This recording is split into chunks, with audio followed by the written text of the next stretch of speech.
Hello and welcome to Shriram IAS. Now as we know that हमारे prime minister Shri Narendra Modi ji East Asia visit पे है and जहां पर वो सबसे पहले जापान विजिट किए हैं एंड देन उनको अब चाइना जाना है for SCO summit head of state. Okay, अब जाहिर सी बात है, सब जानते हैं कि चाइना जो विजिट है ये काफ़ी ज़्यादा एंटिसिपेटेड है। एट द सेम टाइम यहाँ पर ऑल अराउंड दी मीडिया यहाँ पर चाइना की जो विजिट रहने वाली है उसको फोकस करेंगे, लेकिन यहाँ पर जापान के साथ जो यहाँ पर एज सच इंगेजमेंट हुआ है ये काफ़ी ज़्यादा रिमार्केबल रहा है। यहाँ पर ऐसा कहा जा रहा है कि अराउंड $68 बिलियन का as such investment Japan Bharat पे करने वाला है और ये एक बड़ा मैसिव डेवलपमेंट है। तो आइए इस लेक्चर में हम इन डिटेल डिस्कस करते हैं कि आखिर इस विजिट के क्या रिजल्ट्स रहे हैं, क्या आउटकम्स रहे हैं, इन सारे पॉइंट्स को अच्छे से समझते हैं। बट बिफोर दैट, कि अगर आप एक यूपीएससी एस्पिरेंट हो और अगर आपके मन में डाउट्स है आपकी प्रिपरेशन को लेकर कि कैसे अपनी प्रिपरेशन को स्ट्रैटेजाइज करना है, क्या स्ट्रैटेजी होनी चाहिए, ऑप्शनल कैसे प्रिपेयर करना है या फिर कौन सा बेटर ऑप्शन अगर आपने डिसाइड नहीं किया है,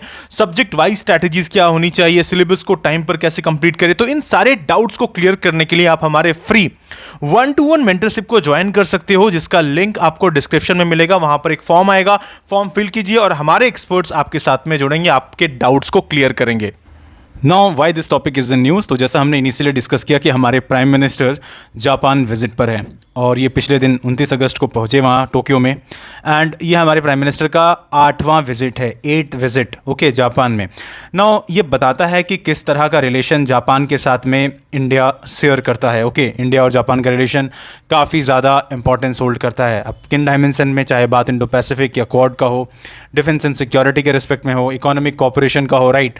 इसके अलावा जब हम बात करते हैं new growth areas like 2025 vision, like specifically with respect to AI, semiconductor, clean energy, space, digital public infrastructure हो गया, स्किल मोबिलिटी हो गया, राइट। एंड कई बार हम क्रिटिकल मिनरल्स और सप्लाई चेन के लिए भी यहाँ पर डेफिनेटली देखते हैं। ओके, तो देखो जापान काफ़ी इंपॉर्टेंस होल्ड करता है इसलिए।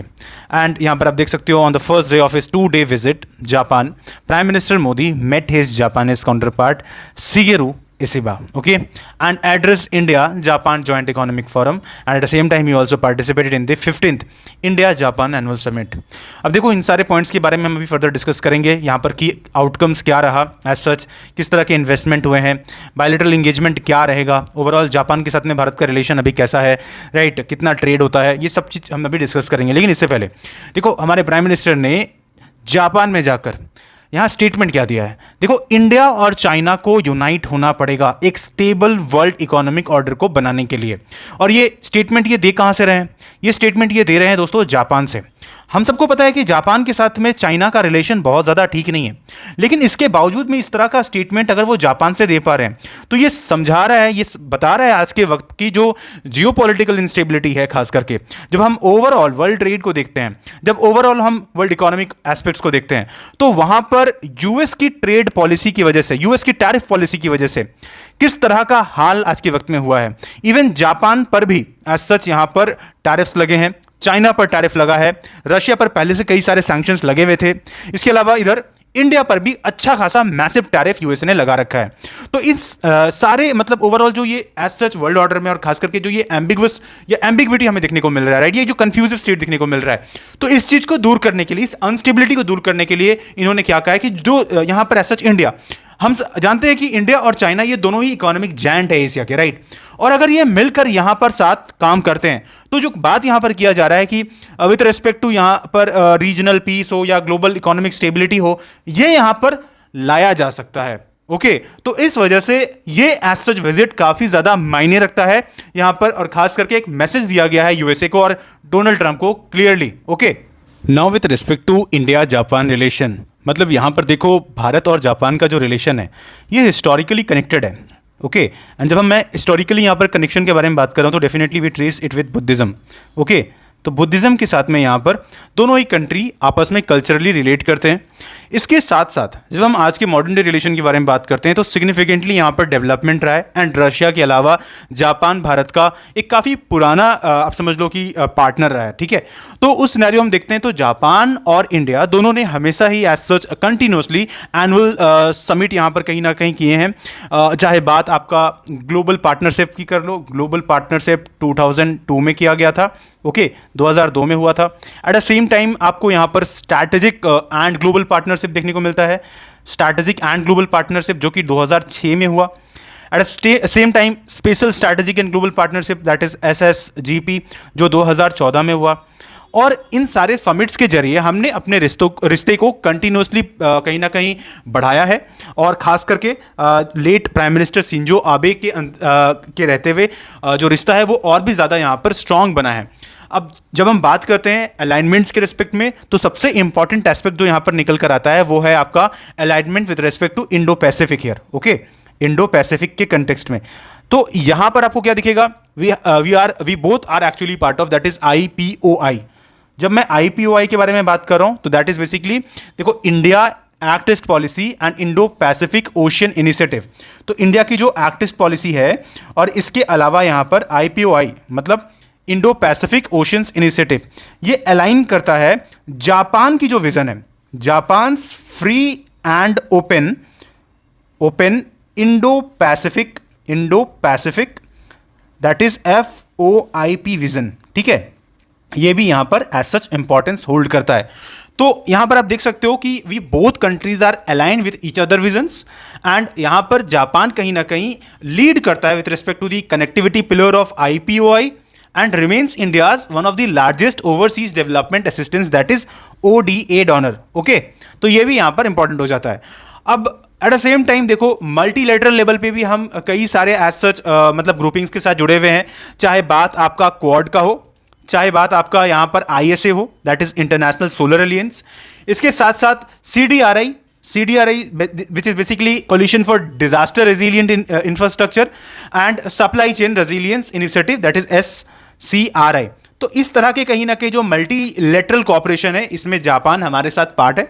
तो वो कहीं ना कहीं अगेन यहां पर इस रिश्ते को बताता है कि किस तरह का एज सच सिग्निफिकेंस होल्ड करता है जापान इंडिया के लिए एंड इंडिया जापान के लिए, ओके। तो ये दोनों तरफ से है। इसके अलावा डिफेंस के रिस्पेक्ट में भी कई सारे डेवलपमेंट होते रहे हैं एंड कंटिन्यूअस बेसिस पे हम यहां पर एक्सरसाइजेस कंडक्ट करते हैं, राइट। जैसे यहां पर मालाबार एक्सरसाइज हो गया, okay, most common one Malabar हो गया, मिलन हो गया, okay. Then we have JIMEX, okay, JIMEX हो गया, धर्मा गार्जियन हो गया, कोस्ट गार्ड कॉर्पोरेशन। तो इस तरह के कुछ एक्सरसाइजेज हैं, okay. And joint minister meetings होते रहते हैं, जॉइंट सर्विस स्टाफ टॉक्स होते रहते हैं जापान के साथ हमारा, ओके। इस तरीके से हमने डेवलप किया है मिलकर, we have developed that is unicorn naval mast that was developed in 2024 as such, okay. तो ये कुछ इनिशिएटिव से जो आपका कहीं ना कहीं एक आइडिया देते हैं कि किस तरह का ओवरऑल हमारा इंगेजमेंट रहा है। एंड ट्रेड एंड इन्वेस्टमेंट के रेस्पेक्ट में जब हम बात करते हैं यहाँ पर, तो ऑब्वियसली यहाँ जो ट्रेड रहा है बायलैटरल ट्रेड, वो आज के वक्त में जब मैं 2023-24 के रेस्पेक्ट में अगर मैं बात करूँ 2023-24 के रेस्पेक्ट में, तो ये बढ़कर आज के वक्त में चला गया है अराउंड $22.8 बिलियन में, ओके। और यहाँ पर अप्रैल जैन के रेस्पेक्ट में 2024-25 में बात करें तो यहाँ पर ये करीब $21 बिलियन के आसपास है, मतलब एक स्टेबिलिटी होल्ड करता है। एंड जाहिर सी बात है जापान जो है that is basically India's 5th largest FDI source, है ना। ये भी एक इंपॉर्टेंट चीज है यहाँ पर, क्योंकि बहुत सारे एस्पेक्ट्स में जापान इंडिया पर स्पेसिफिकली निवेश करता है। जैसे कि इसका एग्जांपल आपका बुलेट ट्रेन प्रोजेक्ट था, ओके। इसके अलावा सेमीकंडक्टर है, AI है, कई सारे स्टार्टअप्स है, सप्लाई चेन रेजिलियंस हो गया, ओके। तो इन सारी चीज़ों पर कहीं ना कहीं जापान भारत के साथ में यहाँ पर एज सच मतलब एक स्ट्रॉन्ग बायलैटरल रिलेशन शेयर करता है, ओके। तो ये सारी चीज़ें यहाँ पर बहुत इंपॉर्टेंट हो जाती हैं। नो यहाँ पर एक एक करके हम लोग की टेक अवे देख लेते हैं कि क्या एज सच यहाँ पर की पॉइंट्स पर डिस्कशन हुआ है, क्या आउटकम रहा है। तो देखो, जैसा कि देख सकते हो यहाँ पर इंडिया और जापान के बीच में एज सच ऐसा कहा गया है कि 10 साल का रोड मैप के बारे में बात किया गया है टाइज को और बेहतर करने के लिए। बिकॉज यार जैसे प्राइम मिनिस्टर मोदी कह रहे हैं that we both agree to as 2 major economies and vibrant democracies our partnership is very important not only for our 2 countries but also for the global peace and stability here, ठीक है। अब as such यहां पर ऐसा देख सकते हो कि करीब 10 ट्रिलियन येन के आसपास की इन्वेस्टमेंट जापान करेगा भारत में, राइट, जो कि अराउंड $68 बिलियन के आसपास का है। अब ये देखो एक बहुत बड़ा नंबर है, ठीक है, क्योंकि जब हम ओवरऑल देखते हैं इससे पहले ओवरऑल अबाउट 5-7 साल पहले अगर जाएं तो अबाउट 2 से लेके अबाउट $2 to 3 बिलियन के आसपास का एनुअली कहीं ना कहीं इन्वेस्टमेंट करता था जापान। लेकिन अब ये चीज जब देखोगे तो एवरेज अराउंड $7 to 8 बिलियन के आसपास निकल कर आएगा। And this is something huge, right. And definitely in investments की वजह से इंडिया के अंदर जो इंफ्रास्ट्रक्चर डेवलपमेंट्स है वो और तेजी से एज सच यहां पर आपको बढ़ते हुए दिखेगा। तो जाहिर सी बात है ये एक बड़ा डेवलपमेंट है ओवरऑल इंडिया के लिए।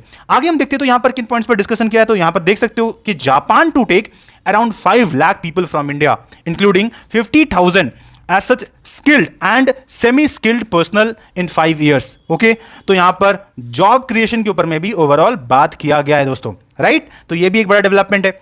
आगे हम देखते हैं तो यहां पर पीएम मोदी की जो विजिट रही है इसमें ये भी कहा गया है that India shares glimpse about from 15th India Japan annual summit in Tokyo. तो यहाँ पर एज सच किन चीज़ों के ऊपर बात किया गया है, तो बायलैटरल ट्रेड टाइज जो है एंड ओवरऑल जो special strategic and global partnership जो रहा है इसको और ज़्यादा मजबूत करने के ऊपर में बात किया गया है। आगे हम अगर यहाँ पर देखें इसी तरीके से तो यहाँ पर पहलगाम जो टेरर अटैक था इसको यहाँ पर कंडेम किया गया है, किसके द्वारा, जापान के द्वारा, राइट। एंड ये बहुत इंपॉर्टेंट चीज़ हो जाता है, राइट। तो ओवरऑल जो टेररिज्म है इसके खिलाफ यहाँ पर साफ एज सच दिखा है मतलब ओवरऑल एजेंडा। और यहाँ पर इन्होंने भी कहा है कि जो परपिट्रेटर्स है इनको बख्शना नहीं है, इसको कहीं ना कहीं जस्टिस तक लाना है। And overall cross border terrorism के रिस्पेक्ट में यहाँ पर दोनों ही कंट्रीज एक साथ खड़ी हैं एंड कंडेम करती हैं इस तरह के हर वायलेंस, एक्सट्रीमिज्म और टेररिज्म का यहाँ पर, राइट। तो इस तरह के यहाँ पर जॉइंट स्टेटमेंट्स दोनों ही कंट्रीज के द्वारा यहाँ पर दिया गया है और दोनों ही कंट्रीज ने यहाँ पर स्ट्रिक्ट एक्शन के बारे में बात किया गया, खास करके यूएन लिस्ट के अंदर जो भी टेररिस्ट ग्रुप्स हैं, चाहे बात अलकायदा की हो, आईएसआईएस की हो, लश्कर तैयबा हो, जैसे मोहम्मद हो, राइट, या उनकी जितनी भी प्रॉक्सीज हों, तो उन सबको यहाँ पर ऐसा यहाँ पर मतलब स्ट्रॉन्ग एक्शन के बारे में यहाँ पर ऐसा डिमांड किया गया है इनके द्वारा।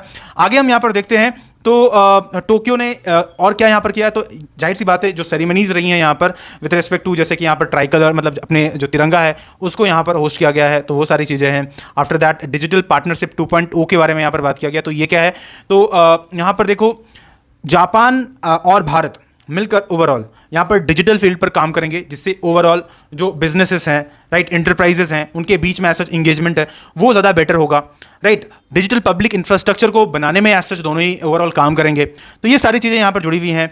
साथ साथ इंडिया जापान जो AI विजन है, मतलब जॉइंट विजन ऑन AI, उसके ऊपर में भी यहाँ पर बात किया गया है डिजिटल पार्टनरशिप 2.0 के अंतर्गत। तो ये भी एक यहाँ पर इंपॉर्टेंट पॉइंट हो जाता है सच, राइट।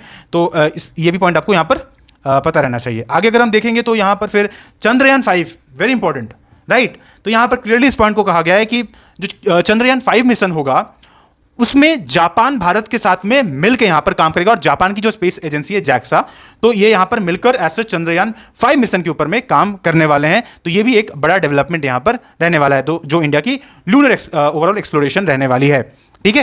तो ये कुछ मेजर डेवलपमेंट हमें यहाँ पर देखने को मिले हैं इंडिया और जापान के बीच में, राइट। अब इसी तरह का अब देखो चीज़ें हमें चाइना से भी यहाँ पर देखने को मिलेंगी, क्योंकि यहाँ पर कई सारे डेवलपमेंट्स आएंगे चाइना के रेस्पेक्ट में भी। जब प्राइम मिनिस्टर मोदी वहाँ पर पहुँचेंगे अभी ASEO समिट के दौरान, वहाँ पर जब इवन शी जिनपिंग से भी मिलेंगे, तो देखो जो रिलेशन है ना वो यहाँ पर बेटर होने वाला है। और एज सच इस रीजन के रेस्पेक्ट में जब हम बात करते हैं साउथ एशिया, तो ओवरऑल ईस्ट एशिया, इस रीजन में और ज़्यादा स्टेबिलिटी बनेगा, इकोनॉमिक प्रॉस्पेरिटी कहीं ना कहीं आएगा, तो वो सारी चीज़ें यहाँ पर इंपॉर्टेंट हो जाती हैं। Now at last we can see that ये जो ओवरऑल स्टेप है इंडिया का कि अभी रिसेंटली भारत ने जो जापान की विजिट की है, ये एक मास्टर स्ट्रोक है।